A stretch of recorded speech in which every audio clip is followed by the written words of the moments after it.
Xbox, PlayStation, Kodak, Amazon Kindle මේ වගේ දැවන්ත brand පවා පාවිච්චි කරපු ව්‍යාපාරයේ ලෝකයේ ඉතාමත් ආකර්ශනීය ඒ වගේම බිස්නස් ස්කූල්ස් වල පවා උගන්වන අමුතු ස්ට්‍රැටජි එකක් තිබුණා. මේකට කියනවා රේසර් බ්ලේඩ් ස්ට්‍රැටජි කියලා. හැබැයි හැමෝම හිතාගෙන හිටියා වගේ මේක ජිලෙට් කම්පැනි එක නෙවෙයි ඉන්වෙන්ට් කරේ. ඒ වෙනුවට ජිලෙට් කම්පැනි එක කරේ එයාලගේ පේටන්ට් අමුතු හරිම ක්‍රියේටිව් විදියකට පාවිච්චි කරපු එක. ඔය අලුතින් නිර්මාණ කරලා පේටන් ගත්ත කෙනෙක් නම් එහෙම නැත්නම් ඉදිරියට පේටන් ගන්න බලාපොරොත්තු ඉන්න කෙනෙක් නම් ඔයා දන්නවා ඔයාට පේටන්ට් එක හම්බුනාට පස්සේ ඔයාට ඕන නම් ඒක විකුණලා දාන්න පුළුවන්. එහෙම නැත්නම් වෙන කෙනෙක්ට ලයිසන්ස් කරන්න පුළුවන්. එහෙම නැත්නම් රොයල්ටි පේමන්ට් එකක් හම්බෙන විදියට ඒකට ඇග්‍රීමන්ට් එකක් ගන්න පුළුවන්. එහෙමත් නැත්නම් නිකන් තියාගෙන ඉන්නත් පුළුවන්. හැබැයි ඔයා දන්නවද ජිලෙට් කම්පැනි එක එයාලගේ මේ දැවැන්ත බ්‍රෑන්ඩ් එක බිල්ඩ් කරන්න එයාලගේ පේටන්ට් හරිම අපූර්ව විදියට පාවිච්චි කරා කියලා. ඉතින් මේ ඉනෝවේෂන් ස්ටඩි එක අන්තිම වෙනකම් බැලුවොත් ඔයාලට දැනගන්න පුළුවන් ජිලෙට් කොහොමද එයාලගේ පේටන්ට් ක්‍රියේටිව් විදියට පාවිච්චි කරලා ලෝකෙ ලොකුම සන්නාමයක් බ්‍රෑන්ඩ් එකක් බිල්ඩ් කරේ කියලා. හරි අපි ඉස්සෙල්ලම බලමු මොකද්ද මේ රේසර් බ්ලේඩ් මොඩල් එක කියන්නේ කියලා.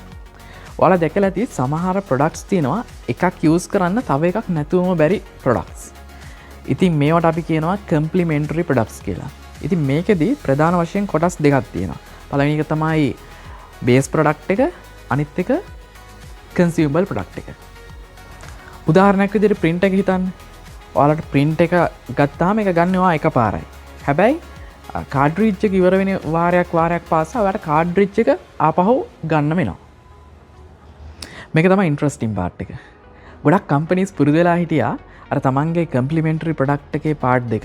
ඒ කියන්නේ බේස් ප්‍රොඩක්ට් එකයි කන්සියුමබල් ප්‍රොඩක්ට් එකයි දෙකම විකුණලා ලාභ ලබන්න නැතුව එයාලගේ අර බේස් ප්‍රොඩක්ට් එක අඩුවට විකුණනවා. එහෙම නැත්නම් ලාභයක් නැතුව හරි එහෙම නැත්නම් ලොස් එකකට හරි විකුණනවා.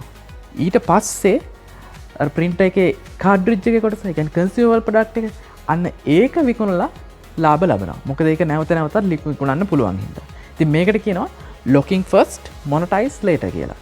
මේකට තමයි කියන්නේ රේසර් බ්ලේඩ් මොඩල් එක කියලා. ඉතින් ඇයි මේක මෙච්චර පවර්ෆුල්? මොකද ඔයාගේ බේස් ප්‍රොඩක්ට් එක උඩක් අඩුවට විකුණන හින්දා කස්ටමර්ස්ලා එහෙම නැත්නම් පාරිභෝගිකයෝ ඔයාට ඉක්මනටම ආකර්ෂණය වෙනවා. ඒ කියන්නේ ඔයාට ඉතාමත් අඩු කාලයකින් ලොකු පාරිභෝගිකයන් ප්‍රමාණයක් ළඟා කරගන්න පුළුවන්. ලොකු කස්ටමර් බේස් එකක් හදා ගන්න පුළුවන්. ඊට පස්සේ එයාලට අර කන්සියුමබල් ප්‍රොඩක්ට් එක එහෙම නැත්නම් අපි අර කලින් උදාහරණෙදී කතා කරපු කාඩ්රිජ් එක විකුණලා ලාභ ලබන්න පුළුවන්. මොකද ඒක නැවත නැවතත් වෙන සිද්ධ වෙන දෙයක්. කියන්නේ long term ඔයාට profit ගන්න පුළුවන් අර consumable product එකෙන්. හැබැයි මෙතන පොඩි confusion එකක් තියෙනවා. මොකද මේ complementary product කියන එකයි razor blade model කියන එකයි දෙකක්.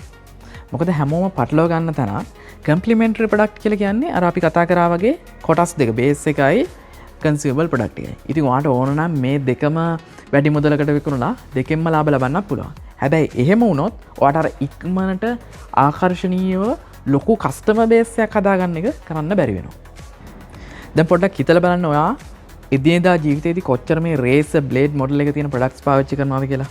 උදාහරණයක් විදිහට අපි කලින් කතා කරපු print එක කාඩ්රිජ් එක. එහෙම නැත්නම් PlayStation, game consoles. එහෙම නැත්නම් අපි එදිනෙදා පාවිච්චි කරන රැවුල කපන රේසර් එකයි බ්ලේඩ් එකයි. මෙන්න මේවා සෑහෙන හොඳ උදාහරණ මේ රේසර් බ්ලේඩ් මොඩල් එකට. හැබැයි මෙතන ඊළඟට ලොකු ප්‍රශ්නයක් තියෙනවා. මොකද මේ රේසර් බ්ලේඩ් මොඩල් එක පාවිච්චි කරන එක ලේසි වැඩක් නෙවෙයි. මොකද හිතන්න ඔයාගේ බේස් ප්‍රොඩක්ට් එක අර අපි කලින් කතා කරා වගේ print එක අඩුවට විකුණනවා. හැබැයි වෙන කම්පැනි එකක් ඔයාගේ මේ print මොඩල් එකට අදාළව කාඩ්රිජ් එක ඔයාටත් වැඩි අඩුවෙන් විකුණනවා. එතකොට මොකද වෙලා තියෙන්නේ? ඔයා අර printer අඩුවට විකුණලා ඔයාගේ තරගකාරයෙක්ට නිකම්ම මාකට් එකක් හදලා දීලා තියෙන්නේ. මේක ඔයාට සෑහෙන පාඩු වෙන වැඩක්. ඒ නිසා තමයි මෙතන මේ රියල් ස්ට්‍රැටජි එක තියෙන්නේ ඔයා කස්ටමර්ව ඔයාගේ ප්‍රොඩක්ට් එකේ ඉකෝසිස්ටම් එකේ ලොක් කරන තැන. මොකද උදාහරණයක් විදිහට ගත්තාම printer companies සමහර වෙලාවට rules දානවා එයාලගේ print එකට පාවිච්චි කරන්න පුළුවන් එයාලගෙන් ගන්න කාඩ්රිජ් විතරයි. එහෙම නැති වුණොත් එයාලගේ warranty නැති වෙනවා. එහෙම නැත්නම් ඒ ප්‍රොඩක්ට් එකේ ඩිසයින් එකට හරි එන්ජිනියරින් සයිඩ් එකට හරි හොඳ කම්ප්ලෙක්සිටි එකක් දානවා. එතකොට ඒක තරංකාරයන්ට ෆලෝ කරලා ඔයාගේ ප්‍රොඩක්ට් එකට අදාළව අර කන්සියුමබල් ප්‍රොඩක්ට් එක හදන්න අමාරු වෙනවා. එහෙමත් නැත්නම් පේටන්ට් එකකින් ලීගලි බ්ලොක් කරනවා. මෙතන සරලවම කරලා තියෙන්නේ ඔයාලගේ කම්පිටිටර්ස් ලව ඔයාගේ කම්පිටිෂන් එකට එන්ටර් වෙන්න බැරි වෙන්න බ්ලොක් කරලා තියෙන එක. ඒක අර අපි කලින් කතා කරා වගේ පේටන්ට් එකකින් ලීගලි බ්ලොක් කරන්න හරි එහෙම නැත්නම් ටෙක්නොලොජිකලි හරි බ්ලොක් කරන්න පුළුවන්. මොකද එහෙම බ්ලොක් කරොත් තමයි මේ රේසර් බ්ලේඩ් මොඩල් එක හරියටම පර්ෆෙක්ට් විදියට වැඩ කරන්නේ. අපි ඊළඟට කතා කරමු මොකද්ද මේ හැමෝම හිතාගෙන ඉන්න හරි ඉන්ටරෙස්ටිං මිත් එක කියලා. මොකද හැමෝම හිතාගෙන ඉන්නේ ජිලෙට් කම්පැනි එක තමයි මේ රේසර් බ්ලේඩ් මොඩල් එක ඉන්වෙන්ට් කරේ කියලා. ඒ කියන්නේ ලෝකයට හඳුන්වලා දුන්නේ කියලා. ඒ වගේම ඒකෙන් තමයි යාලා মালටි බිලියන් බ්‍රෑන්ඩ් එකක් විදියට අද ඉන්න තත්ත්වයට පත් වුනේ කියලා. හැබැයි ඒක නෙවෙයි ඇත්ත. අපි කලින් කතා කරපු විදියට ජිලෙට් කම්පැනි එක රේසර් බ්ලේඩ් මොඩල් එක පාවිච්චි කරා නම් එයාලා කරන්න තිබිලා තියෙන්නේ ඉස්සෙල්ලාම යාලගේ රේස හැන්ඩල් එක අඩුවට විකුණලා ඊට පස්සේ ලොකු කස්ටමර් බේස් එකක් හදාගෙන ඊට පස්සේ බ්ලේඩ් වලින් ආදායම උපයන්න. හැබැයි ඔයාට මේ ඩේටා බැලුවම පේනවා ජිලෙට් කම්පැනි එකේ කම්ප්ලිමෙන්ටරි ප්‍රොඩක්ට් එකේ කොටස් දෙකම. ඒ කියන්නේ බ්ලේඩ් එකයි රේස එකයි. මේ දෙකම සෑහෙන මිල අධිකයි. ජෙම් ජූනියර්, එවරෙඩි ඒ වගේ යාලගේ කම්පිටිටර්ස්ලා ඩොලර් 1කට රේස හැන්ඩල් එක විකුණනකොට ජිලෙට් හැන්ඩල් එක විකුණලා තියෙන්නේ ඩොලර් 5කට. බ්ලේඩ් වලදී උනත් ජෙම් ජූනියර් කම්පැනි එක ඩොලර් 725කට පරණ බ්ලේඩ් වලට අලුත් බ්ලේඩ් මාරු කරලා තියෙනවා. හැබැයි ජිලෙට් කම්පැනි එකයි එවරෙඩි එකයි ඩොලර් 1කට කිට්ටුවෙන් තමයි බ්ලේඩ් උත් විකුණලා තියෙන්නේ. තව විදිහකට කියනවා නම් $1 රේස මාකට් එකේ ජිලෙට් 5 ගුණයක් වැඩිපුර. ඒ කියන්නේ ප්‍රීමියම් ප්‍රයිස් එකක රේස විකුණලා තියෙනවා. මේ ප්‍රයිස් එක කොච්චරද කියනවා නම් ඒ කාලේ සාමාන්‍ය කම්කරුවෙක්ගේ සතියක පඩියෙන් 3න් එකක්. මේකෙන් ඔයාලට පැහැදිලි වෙනවා ජිලෙට් කම්පැනි එක රේසර් බ්ලේඩ් මොඩල් එක ෆලෝ කරලා නැහැ. එයාලා කරලා තියෙන්නේ එයාලගේ අර කම්ප්ලිමෙන්ටරි ප්‍රොඩක්ට් එකේ කොටස් දෙකම බේස් එකයි කන්සියුමබල් ප්‍රොඩක්ට් එකයි දෙකම වැඩි මිලකට විකුණලා ඒ දෙකෙන්ම ලාභ ලැබපු එක. ජිලෙට් උත්සාහ කරලා නැහැ තමන්ගේ හැන්ඩල් එක. ඒ කියන්නේ බේස් ප්‍රොඩක්ට් එක අඩුවට දීලා ලොකු කස්ටමර් බේස් එකක් හදාගන්න. හැබැයි ඉතින් ඇයි එහෙම කරේ නැත්තේ? ජිලෙට්ලා හැන්ඩල් එක අඩුවට විකුණුවොත් එයාලගේ කම්පිටිටර්ස්ලා එයාලගේ හැන්ඩල් එකට හරියන බ්ලේඩ් විකුණලා අර හැන්ඩල් එකෙන් ලැබෙන්න තියෙන ලාභෙත් නැති වෙයි කියලා හිතලාද? එහෙම නැත්තම් වෙන මොකක් හරි හේතුවක් හින්දාද? අපි බලමු මේකට උත්තරේ මොකක්ද කියලා. මොකද ඊළඟට වෙන හරි ඉන්ටරෙස්ටිං දෙයක්. අර අවුරුදු ගාණක් ප්‍රීමියම් ප්‍රයිස් එක හිටපු ජිලෙට්ලටත් අන්තිමේදී වෙනවා කැමැත්තෙන් හරි අකමැත්තෙන් හරි රේසර් බ්ලේඩ් ප්‍රයිසිං ස්ට්‍රැටජි එකට යන්න. ඉතින් ඇයි එහෙම කරන්න ඕනුනේ? මෙන්න මෙතනදී තමයි ඔයාට ඔයාගේ පේටන්ට් සම්බන්ධ දැනුම ගොඩක් වැදගත් වෙන්නේ.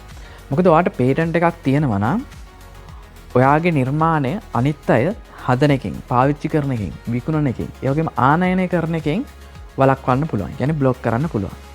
හැබැයි මේ අයිතිය අර සදාකාලික අයිතියක් නෙමෙයි. මේක අවුරුදු 20කට විතරයි තියෙන්නේ. ඉතින් ඒ අවුරුදු 20 ඉවර වුණාට පස්සේ, ඒ කියන්නේ පේටන්ට් එක එක්ස්පයර් වුණාට පස්සේ ඕන කෙනෙක්ට පුළුවන් ඔයාගේ ඉන්වෙන්ෂන් එක හදන්න, විකුණන්න, පාවිච්චි කරන්න, එහෙම නැත්නම් ආනයනය කරන්න. ඒ කියන්නේ සරලවම කිව්වොත් අවුරුදු 20කින් පස්සේ ඔයාට තිබ්බ පේටන්ට් රයිට් එක නැති වෙලා පේටන්ට් එකේ තිබ්බ අර ඉන්වෙන්ෂන් එකේ ඒ ටෙක්නොලොජි එක පබ්ලික් ඩොමේන් එකට වැටෙනවා. ඒ කියන්නේ ඕනම කෙනෙක්ට පුළුවන් ඒක පාවිච්චි කරන්න. ඉතින් අපි මේ පේටන්ට් ගැන කලින් ගොඩක් වීඩියෝස් කරලා තියෙනවා. ඔයාට පුළුවන් මේ සම්බන්ධ වීඩියෝස් බලලා තවත් ඔයාගේ පේටන්ට් සම්බන්ධ දැනුම වැඩි කරගන්න. ජිලෙට් කම්පැනි එකත් එයාලගේ රේස එකයි හැන්ඩල් එකයි පේටන්ට් එකකින් ප්‍රොටෙක්ට් කරලා තිබුණා. 1901 දී තමයි මේ පේටන්ට් එකට ඇප්ලිකේෂන් එක දාලා තියෙන්නේ. ඊට පස්සේ 1904 දී පේටන්ට් එක ග්‍රාන්ට් වෙලා තියෙනවා. ඉතින් 1901 ඉඳන් 1921 වෙනකන් අවුරුදු 20ක් පුරාවට ජිලෙට් කම්පැනි එකට අනිත් අයව බ්ලොක් කරන්න පුළුවන් වෙලා තියෙනවා. ඔයාට මේ ප්‍රස්ථාරය දැක්කහම බලා ගන්න පුළුවන් 1908 ඉඳන්. ඒ කියන්නේ ජිලෙට් කම්පැනි එක පටන් ගත්ත කාලේ ඉඳන් 1921 වෙනකම් ජිලෙට් රේසර් හැන්ඩල් ඩොලර් 5කට ආසන්න මිලක තියාගන්න යාලට පුළුවන් වෙලා තියෙනවා. මොකද පේටන්ට් එක නිසා වෙන කාටවත් කොපි කරලා අඩුවට මාකට් එකට දාන්න බැරි නිසා. බ්ලේඩ් එකේ ප්‍රයිස් එක නම් දිගටම ඩොලර් 1 අගයකට තමයි තිබිලා තියෙන්නේ. හැබැයි 1921 පේටන්ට් එක එක්ස්පයර් වුණ නිසා හැන්ඩල් එකේ මිල තවදුරටත් ඉහළ අගයක තියාගන්න ජිලෙට් කම්පැනි එකට බැරි වෙලා තියෙනවා. මොකද තවදුරටත් වැඩි මිලකට හැන්ඩල් විකුණන එක තේරුමක් නැහැ. මොකද පේටන්ට් එක එක්ස්පයර් නිසා ඕනම කෙනෙක්ට කොපි කරලා හැන්ඩල් එක අඩු මිලට හදලා විකුණන්න පුළුවන්. ඉතින් එයාලට සිද්ධ වුණේ අර $1 රේස මාකට් එකට එන්ටර් වෙන්න. ඉතින් ජිලෙට් කම්පැනි එකටත් එයාලා හිටපු ප්‍රීමියම් ප්‍රයිසිං ස්ට්‍රැටජි එකෙන් අයින් වෙලා රේස බ්ලේඩ් මොඩල් එකට එන්ට වෙන්න වුණා. මෙතන තියෙන වැදගත්ම ප්‍රශ්නය තමයි ඇයි ජිලෙට් කම්පනි එක එලකර පේටන්් පව එක තියෙන කාලෙදිම රේස බ්ලේඩ් ස්ට්‍රටජිකට ගිහිල්ලා ලොක්කු කස්ටම බේසයක් හදාගන්න නැතුව අන්තිමට කරගන්න දෙයක් නැතිවුණහම ඒ ස්ට්‍රටජිකට ගිය කෙනෙක. අනිත් ප්‍රශ්නය තමයි 1920කින් පස්සේ මොකද වුනේ? ඒ කියන්නේ පේටන්ට් එක එක්ස්පයර් වෙලා අනිත් කම්පනීස් වලටත් ජිලෙට් ලගේ රේසර් එක කොපි කරලා හදලා අඩුවට විකුණන්න පුළුවන් වුණ නිසා ජිලෙට් ලගේ සේල්ස් අඩු වුණාද? එහෙම නැත්නම් ජිලෙට් ලගේ net income එක අඩු වුණාද? හැබැයි දැන් ජිලෙට් කම්පනි එකට සෑහෙන අමාරු කාලයක් තමයි ඇවිල්ලා තියෙන්නේ. මොකද එයාලගේ කම්පිටිටර්ස් වලට පුළුවන් දැන් ජිලෙට් ලගේ රේසර් බ්ලේඩ් කොපි කරලා එයාලට වැඩි අඩුවෙන් මාකට් එකට දාන්න. ඒ වගේම තමයි කන්සියුමර්ස් වලට පාරිභෝගිකයන්ටත් පුළුවන් ජිලෙට් ලගෙන් වැඩි මිලට රේසර්ස් ගන්න නැතුව වෙන කෙනෙක්ගෙන් ඒ වගේම රේස එකක් ගන්න. සරලවම කිව්වොත් පේටන්ට් එක එක්ස්පයර් වුන නිසා ජිලෙට් කම්පනි එකේ තිබුණ හොඳම ඇඩ්වාන්ටේජ් එක එයාලට නැති වුණා. ඉතින් මේ වගේ වෙලාවකදී සාමාන්‍යයෙන් කම්පනි එකට කම්පිටිටර්ස් ලගෙන් ප්‍රෙෂර් එක වැඩි වෙනවා. ඊට පස්සේ සේල්ස් ඩ්‍රොප් වෙන්න පුළුවන්. net income එක අඩු වෙන්න පුළුවන්. මේ වගේ සෑහෙන පීඩනයකට මුහුණ දෙන්න වෙනවා. හැබැයි කවුරුත් හිතපු නැති විදියකට ඔයාලා මේ ප්‍රස්ථාරයෙන් දකිනවා වගේ 1921න් පස්සේ ජිලෙට් කම්පනි එකේ ආදායම හිතා ගන්න බැරි විදිහට වැඩි වුණා. ඒ විතරක් නෙවෙයි රේසර් බ්ලේඩ් සේල්ස් 1921න් පස්සේ පුදුම හිතෙන විදිහට වැඩි වෙන්න පටන් ගත්තා. ඉතින් මෙතන තියෙන ප්‍රශ්නේ තමයි හැමදේම ජිලෙට් කම්පනි එකේ අවාසියට තිබිලා කොහොමද මෙහෙම දෙයක් වුනේ? ඒ වගේම 1921න් පස්සේ දිගටම ජිලෙට්ලට රේසර් බ්ලේඩ් ස්ට්‍රැටජි එක පාවිච්චි කරගෙන යන්න උනාද? ඉතින් හැමෝම පුදුම කරපු විදිහට මේ ජිලෙට් කම්පනි එකේ සේල්ස් net income වැඩි වෙන්න ලොකුම හේතු වෙලා තියෙන්නේ එයාලා පේටන්ට් එක තියෙන කාලෙදී එයාලා හදාගත්ත ප්‍රීමියම් බ්‍රෑන්ඩ් පොසිෂන් එක. මොකද බ්‍රෑන්ඩ් එකක් කියලා කියන්නේ ඔයාගේ බ්‍රෑන්ඩ් එක ගැන ඔයාගේ පාරිභෝගිකයෝ හිතන විදිය, එයාලට දැනෙන විදිය සහ එයාලා මතක තියාගෙන ඉන්න විදිය. ඉතින් මේක ගොඩක් පවර්ෆුල් දෙයක්. ඉතින් ජිලෙට් කම්පනි එක කරේ අර මුල් කාලෙදිම රේසර් බ්ලේඩ් ස්ට්‍රැටජි එක පාවිච්චි කරලා ලොකු කස්ටමර් බේස් එකක් හදාගෙන එයාලට බ්ලේඩ් විකුණලා ලාභ ලබන එක නෙවෙයි. ඒ වෙනුවට පේටන්ට් එක තියෙන කාලෙම ඒකෙන් උපරිම ප්‍රයෝජනයක් විදියට ප්‍රීමියම් බ්‍රෑන්ඩ් ඉමේජ් එකක් හදාගෙන පාරිභෝගිකයන්ගේ මනසේ අර වටිනාම බ්‍රෑන්ඩ් එකක් විදියට තැන්පත් වුණා. ඉතින් මේ හින්දා තමයි ජිලෙට් කියන නම පාරිභෝගිකයන්ගේ මනසේ රැවුල කපන්න පුළුවන් ඉතා ආරක්ෂාකාරී උපාංග නිපදවන බ්‍රෑන්ඩ් එකක් විදියට තැන්පත් වෙලා තිබුණේ. ජිලෙට් කම්පනි එක තමන්ගේ අර කම්පිටිටර්ස්ලා කරා වගේ ප්‍රයිස් වෝ එකකට ගිහිල්ලා අඩුම මිලට රේසර් දෙන්න හැදුවේ නැහැ. ඒ වෙනුවට පාරිභෝගිකයන්ගේ මනසේ තිබ්බ රැවුල කපන්න තිබ්බ බය අයින් කරලා ආරක්ෂිත හැඟීමක් දීලා මේ ප්‍රොඩක්ට්ස් හරිම ආරක්ෂිතයි වගේ රැවුල කපන්න කියන ෆීලින් එක බිල්ඩ් කරා. මෙන්න මේ හින්දා 1921කින් පස්සේ කොච්චර ඉමිටේෂන්ස් ආවත්, ඒ කියන්නේ කම්පිටිටර්ස්ලා කොච්චර ජිලෙට් කම්පනි එකේ රේසර් බ්ලේඩ් කොපි කරලා මාකට් එකට දැම්මත් පාරිභෝගිකයන්ගේ මනසේ තියෙන විශ්වාසයෙන් හින්දා පාරිභෝගිකයෝ දිගටම ජිලෙට් එක්ක රැඳිලා හිටියා. ඒ වගේම 1921කට කලින් මිල වැඩි හින්දා ගන්න බැරි වුණ පාරිභෝගිකයෝත් පස්සේ ජිලෙට් වෙතට ආවා. ඉතින් අපි මෙතන දකින්නේ ජිලෙට් කම්පනි එක කොහොමද අර ෂෝට් ටර්ම් බෙනිෆිට් එකක් විදිහට පේටන්ට් යූස් කරන එක වෙනුවට ලොං ටර්ම් බ්‍රෑන්ඩ් එකක් බිල්ඩ් කරන්න පේටන්ට් එක පාවිච්චි කරේ කියන එක. ඊළඟ වැදගත්ම දේ තමයි රේසර් බ්ලේඩ් මොඩල් එක පර්ෆෙක්ට් විදිහට වැඩ කරන්න නම් තමන්ගේ බේස් ප්‍රොඩක්ට් එකට වෙන කෙනෙක්ට කන්සියුමබල් ප්‍රොඩක්ට් හදන්න බැරි වෙන්න ඕන. හැබැයි 1921කින් පස්සේ ජිලෙට් ලගේ පේටන්ට් එක එක්ස්පයර් වුණ නිසා ඒ ඇඩ්වාන්ටේජ් එකක් නැති වුණා. හැබැයි මෙතන ජිලෙට් ලගේ තිබ්බ ඇඩ්වාන්ටේජ් එක තමයි එයාලගේ බ්‍රෑන්ඩ් එක. ජිලෙට් කම්පනි එකේ තිබ්බ හොඳම රියල් කම්පිටිටිව් ඇඩ්වාන්ටේජ් එක උනේ එයාලා පාරිභෝගිකයන්ගේ මනසේ හදපු අර ලොකින් ඉෆෙක්ට් එක. ඒක නිසා තමයි අර තියරි එකේ තියෙන විදිහට රේසර් බ්ලේඩ් මොඩල් එක වැඩ නොකරන වෙලාවටත් ඒක ජිලෙට් කම්පනි එකට වැඩ කරේ. හැබැයි මෙතන තියෙන ප්‍රශ්නේ තමයි අර 1921කින් පස්සේ ජිලෙට් කම්පනි එක දිගටම රේසර් බ්ලේඩ් මොඩල් එකට ගියා නම් එයාලගේ ප්‍රීමියම් බ්‍රෑන්ඩ් වැලියු එක නැති වෙලා ගියේ නැත්තේ ඇයි? මේකට උත්තරේ අපි පේටන්ට් සර්ච් එකක් කරලා බලනකොට හම්බ වුණා. ජිලෙට් කම්පනී එක 1901 පේටන්ට් එකෙන් පස්සේ තවත් පේටන්ට්ස් කිහිපයක්ම ෆයිල් කරලා තියෙනවා. ඒ කියන්නේ යාලා අලුත් රේස මොඩල්ස් දිගටම ඉන්ට්‍රොඩියුස් කරලා තියෙනවා. ඒ රේස මොඩල්ස් වලට 1911 දී 1914 දී සහ 1915 දී පේටන්ට් ඇප්ලිකේෂන්ස් දාලා තියෙනවා. ඉතින් මේ හේතුව නිසා එක පේටන්ට් එකක් එක්ස්පයර් වෙලා ඒක රේස බ්ලේඩ් ප්‍රයිසිං ස්ට්‍රැටජි එකට වැටුණා. නෙක්ස්ට් රේස මොඩල්ස් වලින් ප්‍රීමියම් ප්‍රයිසිං ස්ට්‍රැටජි එක දිගටම යාලට කරගෙන යන්න පුළුවන් වුණා. ඒ කියන්නේ පරණ මොඩල්ස් අඩු මිලට විකුණන ගමන් අලුතෙන් එන මොඩල්ස් ටික අප්ග්‍රේඩඩ් ප්‍රීමියම් විදියට එයාලා වෙනමම විකුණගෙන ගියා. සරලවම කිව්වොත් ජිලෙට් කරේ කන්ටිනියස් ඉනෝවේෂන් මගින් එයාලගේ මාකට් එක සෙග්මන්ට් කරපු එක. ඉතින් මේ හින්දා එයාලගේ අර ප්‍රීමියම් බ්‍රෑන්ඩ් ෆීලින් එකට කිසිම හානියක් වෙන්නේ නැතුව එයාලගේ රේසර් බ්ලේඩ් ස්ට්‍රැටජි එකත් ඒක ඇතුළටම දාලා එයාලට දිගටම එයාලගේ බ්‍රෑන්ඩ් එක ගෙනිය ගන්න පුළුවන් වුණා. ඉතින් අද අපි කතා කරේ ජිලෙට් ඉනෝවේෂන් ස්ටඩි එක. ඉතින් මේකේ සමරි එකක් විදියට ගත්තොත් පළවෙනි දේ තමයි පේටන්ට් ප්‍රොටෙක්ෂන් එක තියෙන කාලේ ජිලෙට් රේසර් බ්ලේඩ් ප්‍රයිසිං ස්ට්‍රැටජි එක ෆලෝ කරනව වෙනුවට ප්‍රීමියම් බ්‍රෑන්ඩ් එකක් බිල්ඩ් කරා. දෙවෙනි දේ පේටන්ට් එක්ස්පයර් වුණාට පස්සේ මිල අඩු කරලා තවත් කස්ටමර්ස්ලාට මිල දී ගන්න පුළුවන් විදිහේ ලෝ එන්ඩ් මාකට් සෙග්මන්ට් එකක් හැදුවා. තුන්වෙනි දේ තමයි අලුතින් තවත් පේටන්ට් කරපු රේසර් ඩිසයින්ස් හඳුන්වලා දීලා ප්‍රීමියම් අප්ග්‍රේඩ් මොඩල්ස් හදලා කස්ටමර් සෙග්මන්ටේෂන් එක තවදුරටත් බිල්ඩ් කරා.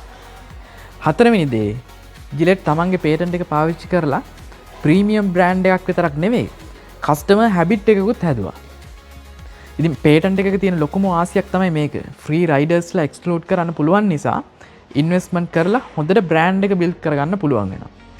පස්වෙනි දේ අපි කලින් කතා කරා වගේ රේසර් බ්ලේඩ් ප්‍රයිසිං ස්ට්‍රැටජි එක ජිලෙට් පාවිච්චි කරලා තියෙන්නේ ටිකක් වෙනස්ම විදියකට.